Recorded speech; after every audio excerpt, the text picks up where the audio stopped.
Hai, Assalamualaikum. Bertemu aku kembali, Red Devils.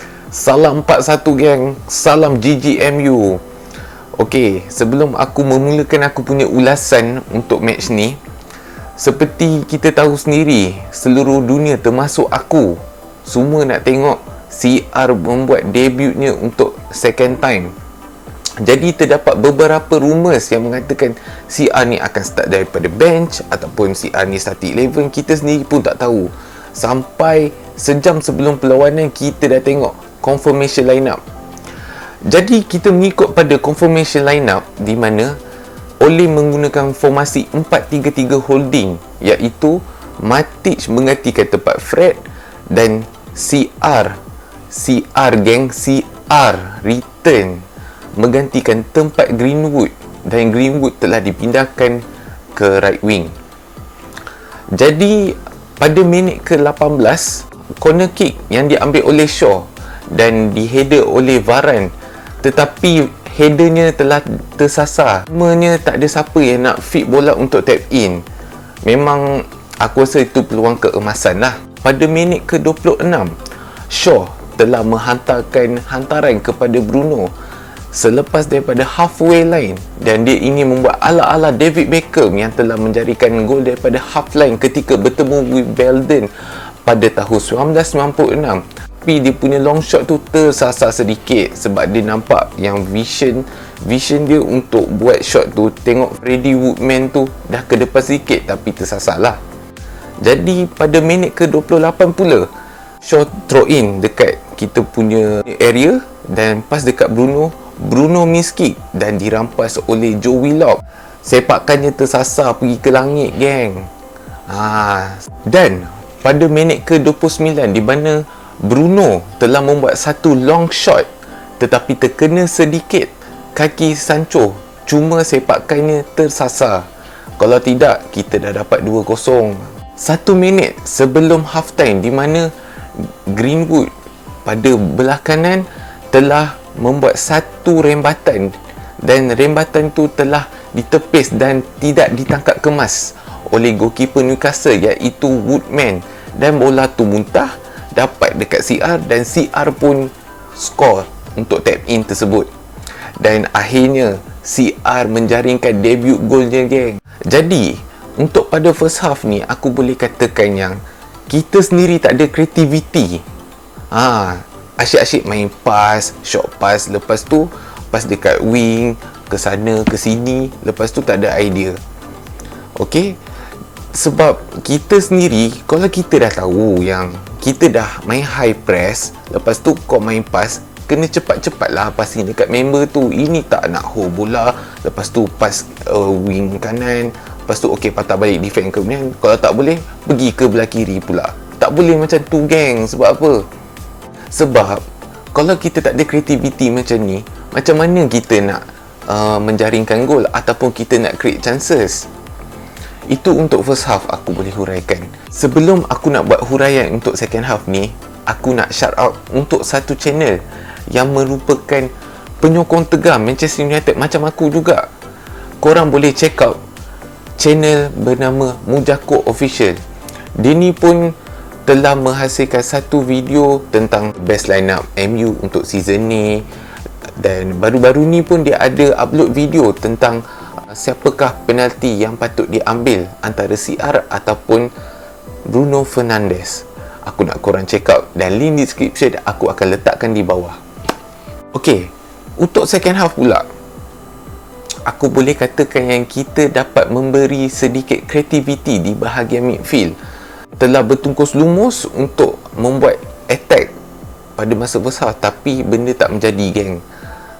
Jadi second half ni aku sendiri tengok boleh katakan adalah sedikit impactnya tu. Pada minit ke-56, geng, kita sendiri tengah high press, Newcastle attack lagi-lagi daripada pemain Perancis yang berkaki lincah, Allan Saint-Maximin. Dia dribble dan kita sendiri boleh nampak yang Maguire dah ke depan nak bantu attacking. Last siapa dekat belakang ada? Rafael Varane dengan Wan-Bissaka mencecek nak lari, geng. Korang sendiri boleh tengok. Maguire, aku nak tanya pada kau. Kau sendiri dah tahu yang Newcastle ni ada berkaki lincah, speedster yang ada pace. Yang kau pergi ke depan dah, kenapa? Aku pun tak faham lah. Kau sendiri boleh tengok kot apa yang terjadi. Varane sendiri nak kena cover kot dekat belakang. Dan bila Allan Saint-Maximin ni dribble sampai ke kotak penalti Manchester United, Varane tak dapat nak halang bola tu dan dia pass ke Javier Manquillo dan Manquillo pun shoot, menjadikan 1-1. Selang beberapa minit kemudian, dari area kita sendiri, daripada bawah, Varane pass bola ke Luke Shaw dan Luke Shaw pun dribble lepas melebihi half line dan through ball ke CR, dan CR membawa bola dan dia menggunakan kaki kirinya untuk menjaringkan gol keduanya untuk debut dia dekat Old Trafford, untuk menjadikan koleksi jaringannya ke 120 gol di Manchester United. Aku sendiri excited bila tengok dia score. Aku rasa macam, weh, terharu gila kot. Kau sendiri tahu Sancho tak perform. Lepas tu nak acah-acah main skill sana sini, kau nak impress dekat CR, tapi kau main pun tak berapa okey. Dan pada minit ke-66 lah, dia kena sub dengan Jesse Lingard. Jesse Lingard ni pun merupakan idola dia pun CR juga. Tengoklah baru-baru ni dia score untuk England, ikut celebration CR kot. Aku pun tak faham, geng. Minit ke-80, De Gea sepak bola ke atas sampai bola ke Lingard, dan Lingard pun pass kepada Pogba, dan Pogba sendiri boleh nampak Bruno ni ada peluang. Dia pass dekat Bruno, tengok tak ada siapa main marking, dan Bruno sendiri shoot lebih kurang 20 ke 25 meter untuk long range goal. Memang cantik. Jadi pada minit ke-85, kita sendiri boleh nampak yang Van der Bench akhirnya dapat juga playing game time dia, geng. Seminit sebelum habis perlawanan, pada minit ke-92, link up play antara Lingard, Martial, Pogba dan Van der Beek. Memang link up play ni memang sangat cantik. Lingard pass kepada Pogba dan Pogba pass kepada Van der Beek, dan Van der Beek pass balik kepada Pogba dan Pogba membuat hantaran dan didami oleh Anthony Martial. Memang cantik link up play macam tu. Dan dapat dekat Lingard shoot dan Lingard menjaringkan gol untuk menjadikan Manchester United mendahului 4-1. Jadi, apa rumusan untuk match ni? Pada aku, apa rumusan aku untuk match ni? First kali, aku nak highlight kepada Jadon Sancho.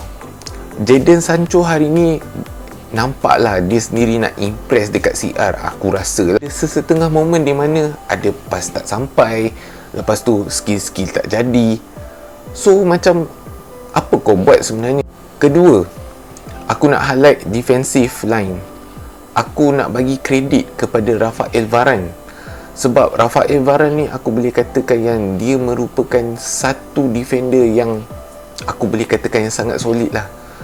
Bila opponent datang, dia dengan tenang, dia area duel baik, dia ada tackling yang baik, dan dia cover back pun dengan baik juga. So aku nak highlightkan dia pun the best player jugalah on the pitch. Yang keempat, aku nak highlight kepada Pogba. Sebab dengan 2 assist yang dilakukan malam ni, dia telah menjadikan top assist sebanyak 7 assist setakat ni. Dia mendahului dari player-player lain lah. Seterusnya, the returning of CR7. Kalau kita tak ada CR ni, kemungkinan besar kita akan draw ataupun kita akan kalah. CR ni telah menyelamatkan kita untuk menjadikan tim kita ni lebih solid dan ada winning mentality. Itu je lah pada pandangan aku untuk match ni. Jadi aku nak tanya pada pendapat korang, apa korang rasa tentang match ni? Ataupun korang sendiri yang excited bila tengok CR return untuk second debut ni? Korang jangan lupa komen di bawah, dan jangan lupa subscribe, like dan share. So stay tuned. Acunya. Assalamualaikum.